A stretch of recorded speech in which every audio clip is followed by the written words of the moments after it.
Train রে, কি পরিমাণ ট্রেনে আসা যাওয়া করতো, আর এখন কোনো ট্রেন নেই, একটা ট্রেনও নাই। ঘন্টার পর ঘন্টা ট্রেনে আসা যাওয়া করতো যে লাইনে, এই লাইনে একটা ট্রেনও নাই।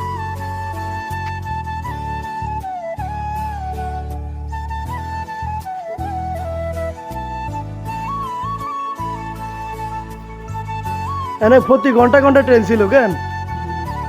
আর এই জায়গা তান দিনে একটা না দুইটা আসা যাওয়া করে। দিনে কটা আসা যাওয়া করে? একটা দুইটা হইব নি? দিনে দুইটা আসা যাওয়া করে, দিনে একটা। আর এমনি আগে প্রতি ঘন্টা ঘন্টা আসা যাওয়া করতো।